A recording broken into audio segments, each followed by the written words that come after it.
Welcome back. Thank you for being with us again. We are with the child prodigy, Julian Pavone's parents, Lisa and Bernie Pavone. Thank you both so much for being with us. Thank you. It's good to be here. Thank you. What's it like to be the parents of someone who is so talented and has done so much at such a young age? It's incredible. I mean, Julian is an amazing little boy. He's incredibly talented. But the thing that I think most people take away from their experience with Julian is how normal he is. He's really just a normal 6-year-old little guy, and he likes all the things 6-year-old boys like. And he does this amazing, incredible thing with the drums, but he's totally normal other than that. But it's awesome. He shocks us every day. And it's fun to see him get off the drums, and he works hard. He works hard 7 days a week, 2 to 4 hours a day. And to see him get off of the drum set, and he's a 6-year-old after that. So, you know, he wants to play with his games, his Wii and toys, and just like any other 6-year-old. Do you guys sleep from all the traveling? We do. Not much. Yeah, we Not do. much. But I love Sleep it. deprived for decades, But I but love it's okay. it. You get used to it. It's a lot of fun. It's a lot of fun. And to have him being in first grade, what's it like? All the attention, all of his girlfriends. Tell me, what's that like? Right now, it's great. Julian's a really humble boy. He has all of his normal friends and interactions with kids, and I think for him it's just kind of the way his life has always been. So I don't think he looks at it as anything different or special or anything. He certainly appreciates everything that he's able to do, and he really likes what he does. But he's just really normal. Yeah. What I find most intriguing about Julian and his friends is he's the youngest partner with Children's Miracle Network, and he is Macomb Oakland Regional Center's global ambassador. And his friends, like he was talking about Frankie earlier, his friends are his friends with special needs, where most kids might be frightened of some of these friends of his that were born with deformities, that were born with physical ailments and problems. These are his friends that he loves, that he wants to hang out with and play with, and he sees beyond all that. So we hope that this would inspire others and parents alike to see this little boy do what he does, and encourage their children to do the same, to love and look out and try to help these organizations to give them a better life. Now, he's also an entrepreneur. So what's next for Julian? Wow. The ironic thing about Julian, he is truly the world's youngest inventor, and received his first patent when he was 4 years old with the law firm that represents him, Dickinson Wright. And he's always creating and coming up with ideas, and we don't know what's next for him. I mean, he's working on his drum glove. It's patent pending right now. But he comes up with taglines, with songs. He's writing songs, and he's a very creative little boy, as a lot of kids are so creative. And I think the difference with us as parents is that we listen to our kids a lot. And when Julian speaks, we really do listen. He comes up with ideas. We encourage it. We support it. And we do everything we can to help him get his idea out there, whatever that means, whatever he wants to do with it. If it's meant to be, it'll be. But parents have to listen to their kids. If they're banging on pots and pans, you never know what that might mean. If they're singing a lot, maybe your little boy or little girl is going to be a singer. Maybe they'll just enjoy having fun with it, and that's perfect. But we support it and encourage it. And finally, what's it feel like to have a child like Julian and to be a worldwide phenomenon? It's incredible. We're certainly super proud of him, but it also comes with a lot of responsibility. And I think as hard as Julian works at what he does, we have to work equally hard to kind of keep his feet on the ground and really keep his environment as normal as possible. Because you see the stories of these kids who had success at an early age, or who were very talented at an early age, and how they kind of they really go sideways. And they have this beautiful life in front of them and all these opportunities, and they run into trouble. So it feels great. It's amazing. We love him to death, but it's a lot of responsibility. But I think we work well together to kind of keep it under control, right? Because I'll market it and help get it out there with his management team and his agents. But Lisa is a great mom and a great wife, and she helps keep the whole team grounded. It's more fun. I've never had so much fun in my life. Okay, well, now two more questions. He has some Middle Eastern background. Tell me about how excited you are to have him playing in front of the Middle Eastern American community here in Michigan. Right. I mean, we're very proud. Fired up about Yeah, it. we're excited. I've been waiting for this for a We're long excited. time. I really have been. Is this the first time that he'll be performing in front of a Middle Eastern American crowd this large? No, I don't. Well, No, the first time was a couple years ago at the Hyatt in Dearborn at a beautiful event there. But Shenandoah and the organization that he's going to be performing for is a well-known group, a well-known organization. It's a very strong community here, and to see your son who has worldwide recognition, 11,000 newspaper articles written about him, 150 TV appearances. When I heard that he was going to be performing at the event, and that your network was coming out here to cover this, I was excited. I was just as excited as we were for Oprah, because this is big. We want the world to know that this little boy he's Syrian, he's Italian, he's Korean, and he's got some mixed culture, but the rhythm comes from the Middle Eastern community.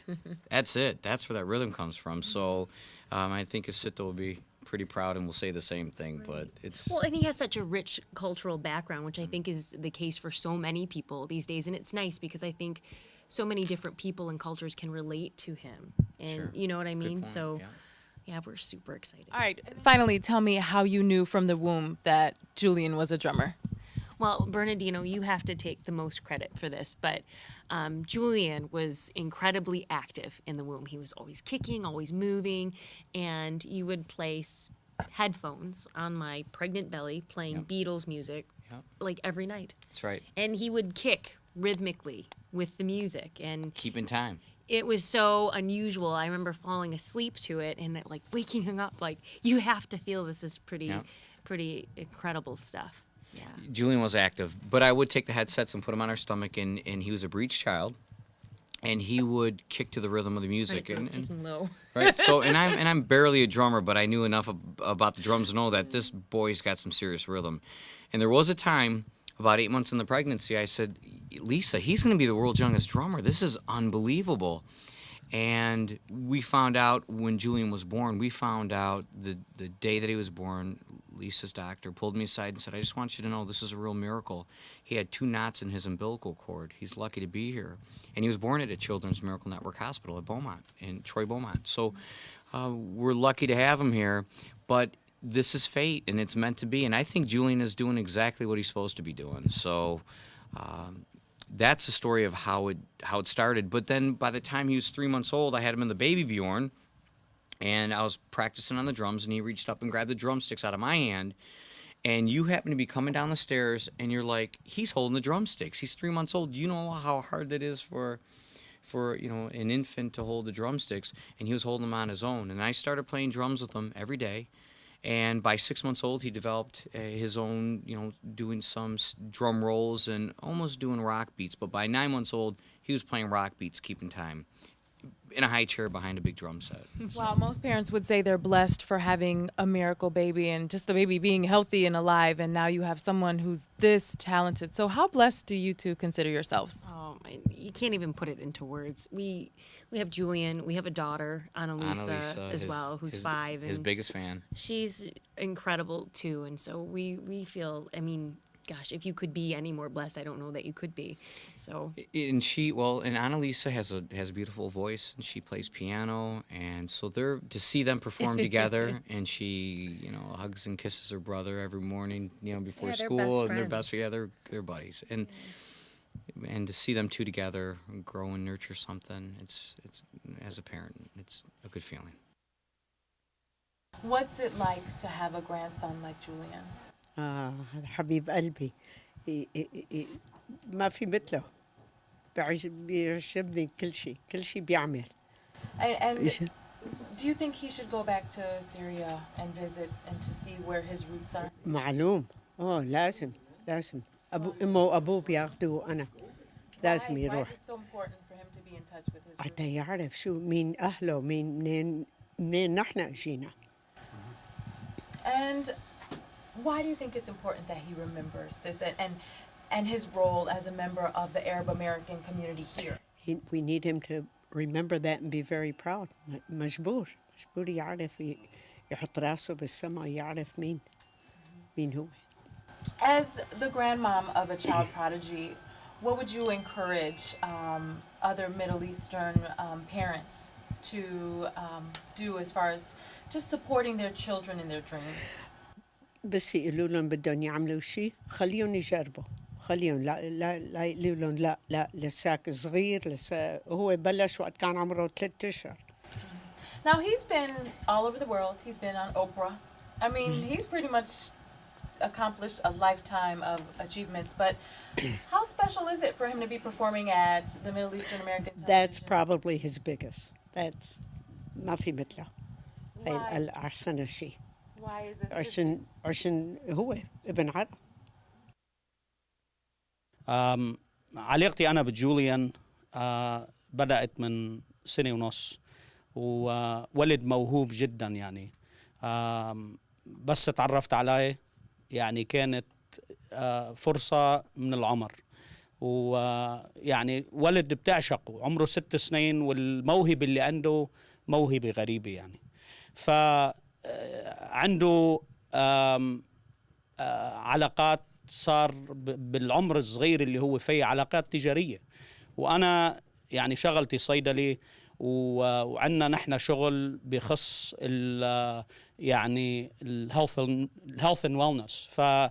فالطريق اللي نحن دخلنا نحن وياه انه عنده هو برودكت لاين اسمه الجو بيبي بارز، وبصفتي انا صيدلي يعني اجتمعنا نحن وجوليان، وان شاء الله باخر شهر ماي راح نبدا بشركه اسمها اي فارماسي جو اي ار اكس، والبرودكت لاين الرئيسي اللي هي جو بيبي بارز مع جوليان. فبنتمنى التوفيق، ولد يعني اللي بيشوفه بيعشقه، وان شاء الله كلكم يعني بيصير معكم مجال انكم تشوفوا جوليان. وهذا نموذج صغير عن الجو بيبي بارز اللي هو جوليان اسمه عليها، وبنتمنى لكم كل التوفيق. شكرا.